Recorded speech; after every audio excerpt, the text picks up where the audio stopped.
Locating the Polish tents in a large encampment is always easy. They're the ones still lit and noisy at 4 a.m. The ones rising up out of a sea of bottles. At this time of year, though, we had the glacier to ourselves. We set up next to the wind-blown remains of an unsuccessful Japanese expedition from the summer.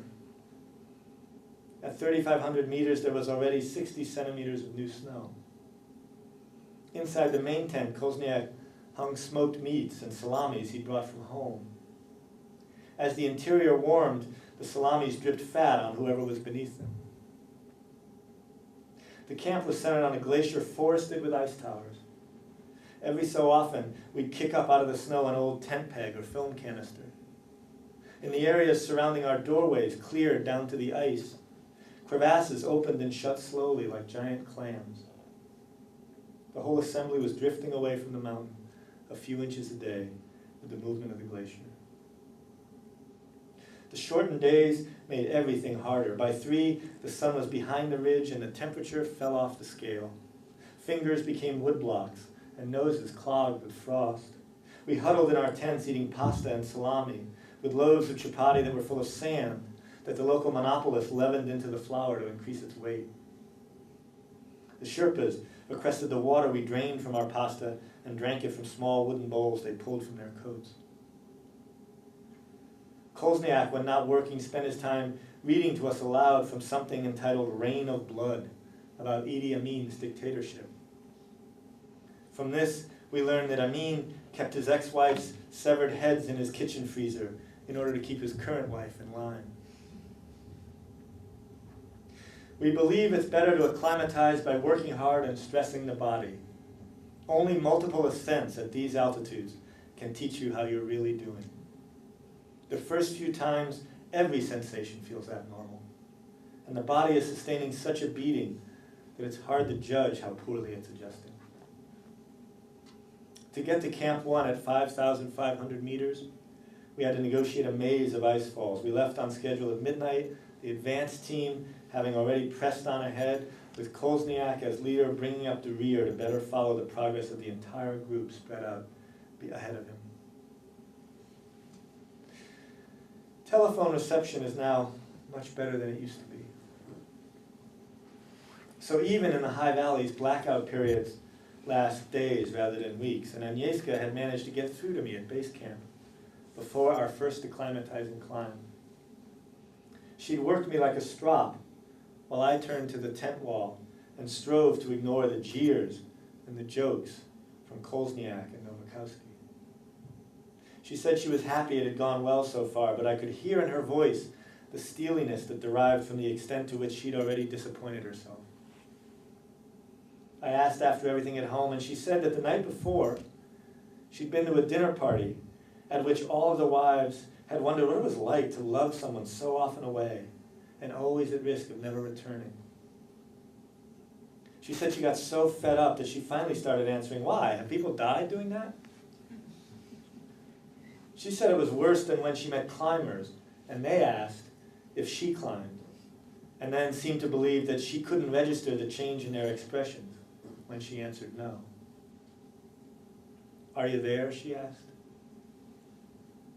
"Oh, you left me at home with the baby and the dishes and the window sash that needs fixing," Kozniak sang out in his stupid falsetto. "Boys are having a time of it, are they?" she asked. "We're going up to Camp 1 in a few hours," I explained. "So you need your rest," she said. "I'm fine," I told her. She said that after we'd said goodbye this time, upon leaving the airport, she'd merged onto the highway in the wrong direction and then had thought to herself, who cares? She'd gone 30 kilometers before our daughter's complaining had allowed her to summon enough energy to turn around. When I didn't respond, she added, she sometimes felt superfluous and uninvolved with my concerns, but then realized that that was only because she was superfluous and uninvolved with my concerns. We were talking about this maybe being the last trip for a while, I told her, Jacek and me. "You're addicts," she said. "Christina and I decided that the night you left. A trip like this is about the loss of your ability to control the dose." I'm lonely, Kolzniak sang, while he stripped excess weight from his pack. Here in bed with only my zucchini. He opened his hood and stretched wide its collar to show me again the tattoo on his neck in English, love is pain. I'll think of something, I told her. Oh, you're very resourceful when it comes to things like raising money for climbing, Agnieszka said. It's in everyday life you're not so clever. I never claimed I was clever, I told her. I only know I want to be with you. Who in their right mind tries to build a relationship with a high-altitude winter mountaineer, she asked. I mean, when you're with me, you seem to understand words like love and commitment. They mean more to me now than they ever did, I told her. I signed up for this, she said. But what about people who didn't? Like Wanda. This trip's different, I finally told her. I know, she said, the more people a mountain's killed, the bigger deal it is to climb. That's not what I mean, I told her. What would happen in Formula One racing if 1 out of every 25 drivers died, she asked. How long would it take people to put a stop to it? If you can't live with what I'm doing, then I won't do it, I told her, if it comes to that. Let me lay it out for you so you can think about it, she said. If you felt about me the way I feel about you, you would stop climbing, period. Let's go, Chief, Kolzniak said, giving my shoulder a shove. Coffee Klatch is over. I have to go, I told her. Of course you do, she said. Listen to me, you come home alive. I will, I said. I love you, she said. Then she hung up. Nanga Parbat is the world's 9th tallest mountain. Its summit at nearly the cruising altitude of commercial airlines. Passengers on flights from Islamabad to Beijing fly past it, not over it. It appears as a pyramid in the sky above an ocean of cloud. It has 3 faces, the Rakyat, the Diamir, and the Rupal. The Rupal features the highest known precipice in the world, an ice wall 5,000 meters high. The Diamir, considered the climbable face, involves an ice fall known as Death Alley, and above that a couloir pitched at 70 degrees and rising 1,000 meters to the crest of a northwest ridge. We dug Camp 2 into the top of that ridge before clouds and snow reduced visibility to 0. Inside the tents, with the stoves operating, it was 20 below. We could only imagine the temperature outside. It was so crowded everyone had to lie still for one of us to accomplish anything. In that kind of storm, everyone bunked with whomever they found themselves beside in line.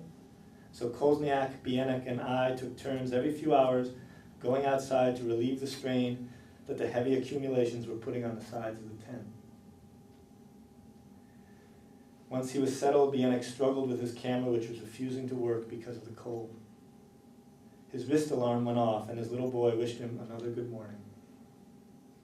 He mentioned he was lucky to be here, having on his last trip overreached on a belay and fallen 30 feet and landed on his side on rock. He'd impacted with such force his heart had come out of its casing.